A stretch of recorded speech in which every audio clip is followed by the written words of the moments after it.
So, two things I'm doing today.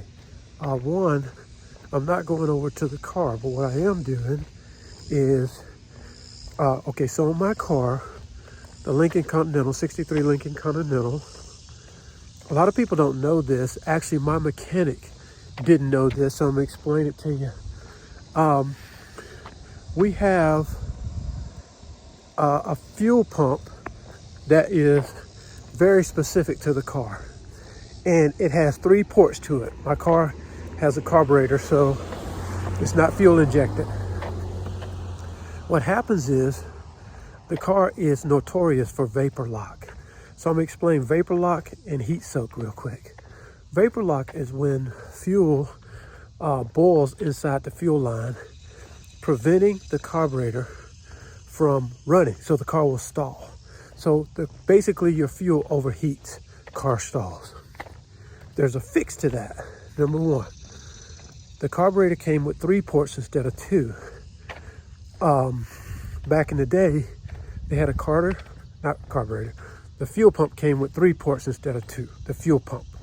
So the fuel pump that I have actually has a way to release vapor when it gets to a particular temperature, preventing or at least assisting the fuel from boiling in the lines if you're stopped at a red light or something like that. So just to explain this for people who don't know, the car capacity on my engine is a 430 7.0 liter engine. It gets super hot in the cab and it boils the fuel lines. It can potentially make the fuel lines boil, especially when you're sitting and the car is being cooled by the coolant system, but the coolant system can get overwhelmed by the heat as well. So the car can either overheat or it'll stall or both, okay? So going back to the issue of the 3 ports. When I had my engine rebuilt and put back together, my mechanic put on there 2 ports, not considering the fact that, not considering vapor lock, okay? So the 2 ports don't work very well at all. There is a fix for that. Wix created a filter that you can add to your line, which actually splits the line. It has a 1 port in and 2 ports out. One of the ports go to the carburetor for fuel. The second port goes back to the tank to cool whatever fuel that's too hot. It'll keep the fuel in constant circulation, hoping to keep it from getting too hot and stalling the car. That doesn't work very well. I've tried that, it doesn't work. So what I'm doing is I'm rebuilding my original carburetor. So I don't have the fuel kit, but what I do have is I have the original carburetor and I have the 2 port carburetor that works, but I took it off. I closed off my fuel pump and I just used an electric fuel pump, which has been sufficient to this point. But it's not the best thing. The best thing is to go back with the original if possible. So I'm gonna try to rebuild this one with the parts I have. And I called Lincoln Land yesterday or day before.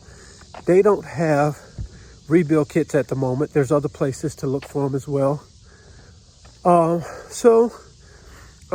see if I can get that, but if I can't get that in the time being, I'm gonna work with what I have. So I'm gonna try to rebuild the kit, rebuild the fuel pump with the parts that I have between the 2 fuel pumps. Now I know the fuel pump, my original fuel pump hasn't been used in at least 15 years. So rebuilding that may be a great fix. If not, and I've seen other people rebuild theirs, but if not, then I'll just get the kit and rebuild it that way. But for now, I think I can rebuild it. I'm gonna give it a shot and rebuild it with what I have at the moment. I'm finishing up my exercise for this morning, and then I'm gonna get right into this. So with this, just to let you know, The electric fuel pump that I had stopped working and I ordered a new one, so I just got a new one. The one I had for at least 3 years, 4 years, and it seemed to have worked fine. So I'm going back with another one. Hopefully it'll last another 3, 4 years. The only reason this one stopped working is because I was cleaning the fuel tank. And when I was cleaning the fuel tank, I wanted to pump all of the gas out of the tank. I did that without knowing. Here's a tip for you. If you pump all the gas out of your fuel tank through an electric pump, if you run out of fuel, it could damage your fuel pump, your electric fuel pump. So a lot of people don't know that. I didn't know that. But basically, that's one of the things that'll tear up an electric fuel pump, is pumping all the gas out of the tank. So a fuel pump works best when you keep a significant amount of fuel in the tank and don't let it get too low. So that's a tip for you. So I damaged the fuel pump by accident. I also plan to keep the fuel pump, the electric fuel pump. So I'm gonna keep the electric fuel pump that's close to my tank, and then I'm gonna add the 3-port fuel pump up top of the engine. So that's what's going on there. So a few things, let's see. Yeah, I do plan on actually keeping my electric pump and the 3-port pump. So let me show you what I'm dealing with right now. So this is the 2-port fuel pump. Show it to you. It's the 2-port. It doesn't work well for my car. Okay, it's got the, but it's fairly new and it still works. There's a spring there, all of that. I'm going to take it apart to rebuild. I had taken this one off the car because I wasn't using it. Now this is the very old original fuel pump, and notice that it has spring, all of that. It's made a little differently. But look, it has 3 ports on it. One that goes to the fuel, and it says right on here, this is the fuel in from the tank.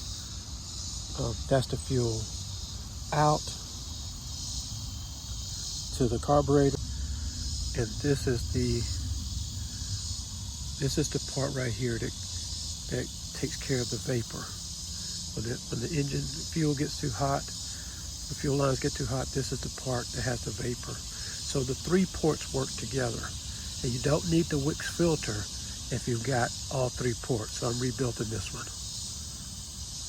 I'm not going to show every single step, it just takes too long, but I'm going to show you a few things. Like, number 1, look at the gaskets on this one. Really nice still. And I can use those gaskets on this one right here. These gaskets are old, probably messed up. Okay, so I just ran into my first challenge, and that is, I see that these screws will come off easily, but there's a pin right here that covers the pin that holds that pump in, that pump handle in. And it's right here, and it doesn't seem to want to budge. It's not a screw that you can remove. It's not a bolt. It's just like a pin that's clipped into this location, and it is really, really challenging to get off. I'm going to do my best to get it out. I'm going to use some penetrating fluid and see if I can budge it or get under it some kind of way to leverage it out, but I think that's the challenge right there, is getting that one piece to go. So this is something I believe in. When you can't do something, back up and go a different direction. So I'm going to take these off first. Take these things off, and I'm going to put everything into that little Ziploc bag right there. So I got all of these screws to move. This one here was really, really a tough guy right here. but I got it to move. And then I went ahead and put some WD-40 on it, let it sit for a second. All of these are moving. These are moving good. So these are coming off. Guys, these have been here for over 60 years.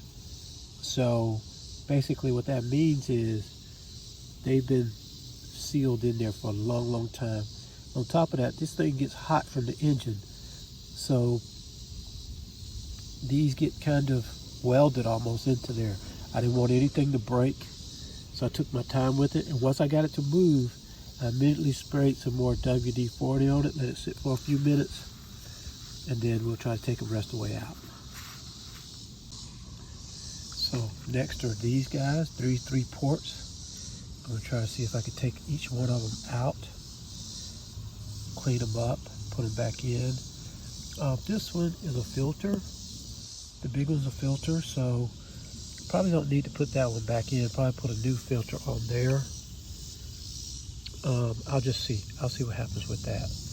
But I'm gonna just go ahead and take these out and see how far that gets me. So these 3 ports here, they do not want to come out. They're almost glued in. So I'm gonna give them some time and see what happens. For now, I'll take these rubber pieces off of them. These old rubber pieces, they're useless. I am concerned, this one, the end port would be fine. This would be fine. This is old and probably definitely need to come off. This one here, I'm concerned that I won't be able to get inside and clean that spring that's there. From the inside, I might be able to spray some cleaner in it, but there's a spring inside that vapor gadget there. This doohickey here, I think I'll be able to eventually get it off. If not, I'm gonna figure out a way to just attach a hose to it and see if I can use it some kind of way. But that filter's probably no good, but I'll maybe put another filter on top of it. I'll figure something out on that.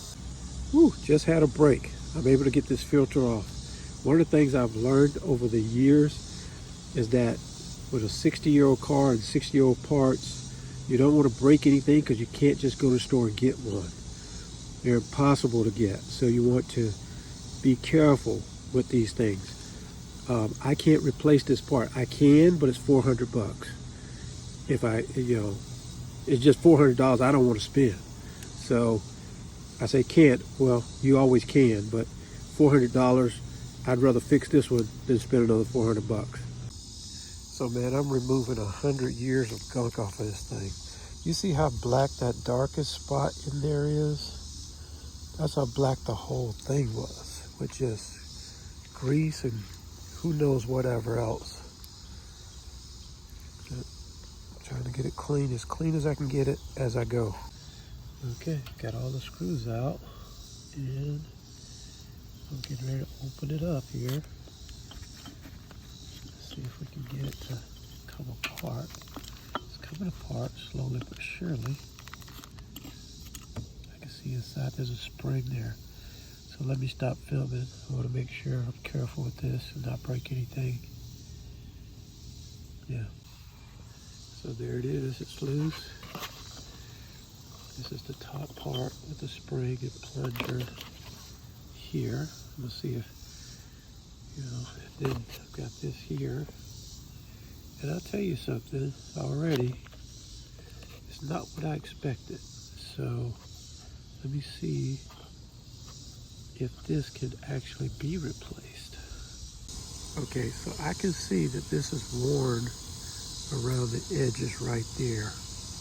There's no holes that I can see that would keep the pump from working unless it was something like that crack. You see that very visible, see if I can get it to focus.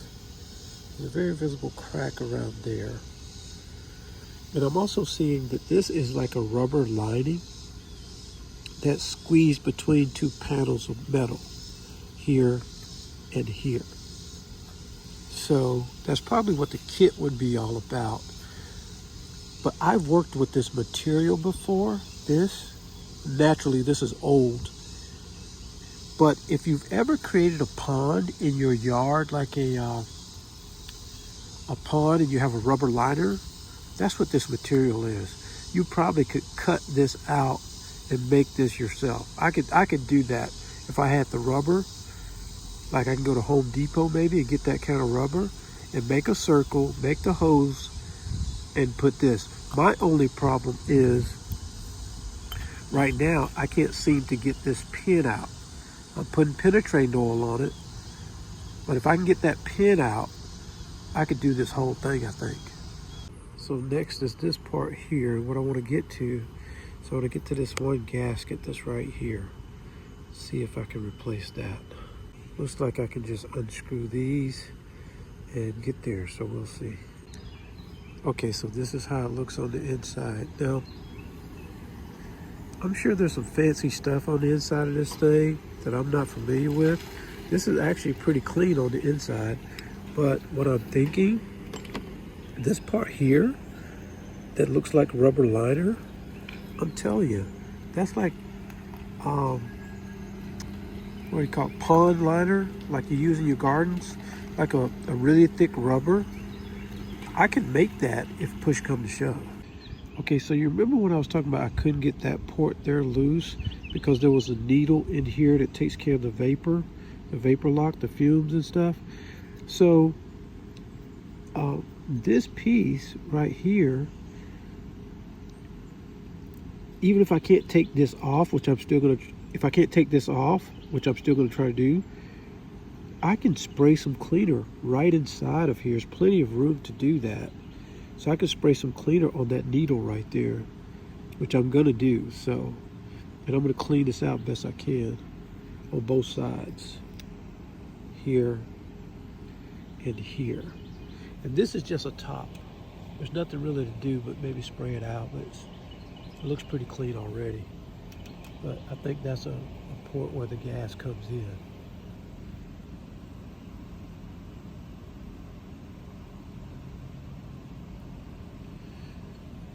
Actually, it does both. One side goes in and one side goes out. Okay.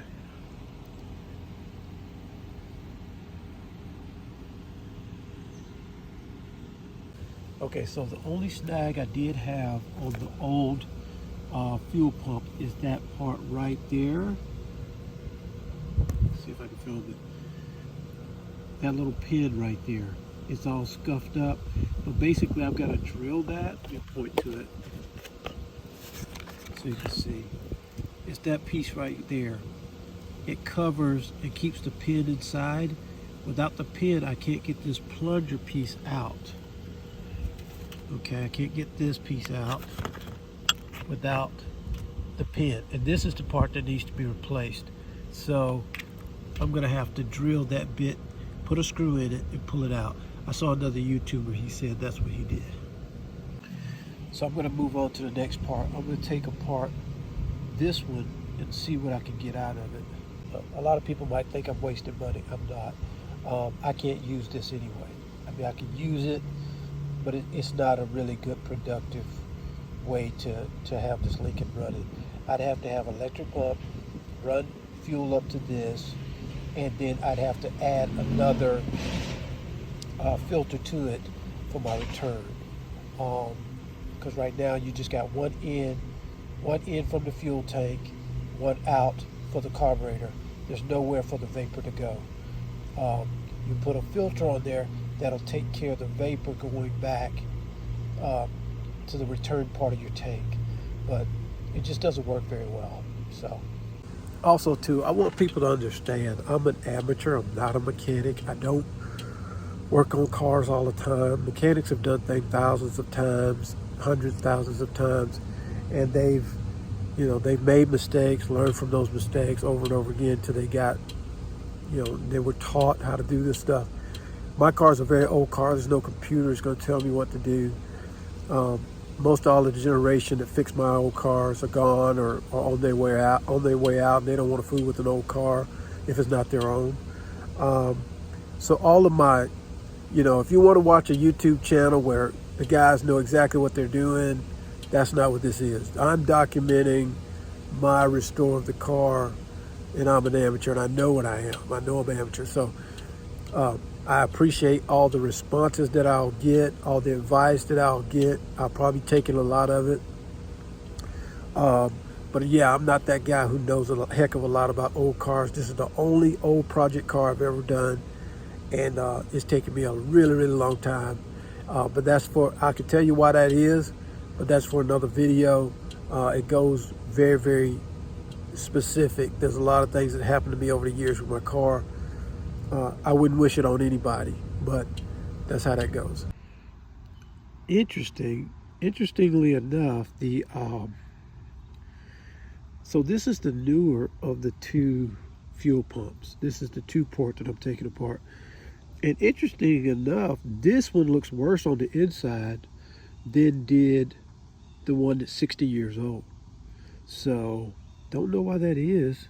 I see some crud in the bottom of this thing that looks like gel. And then I see a bunch of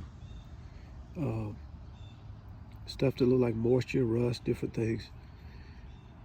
Fortunately for me, what I wanted out of it is this. I wanted this piece out of it there. It's not in the best shape, but it's not terrible. I'm looking at the edges of it. It looks kind of raggedy, but the inside of it doesn't look too bad. I might be able to use it. If not, I'm just gonna go get some rubber liner and cut these out myself. Okay, so now I got all three of them apart. Well, both of them apart. This is the 2-port.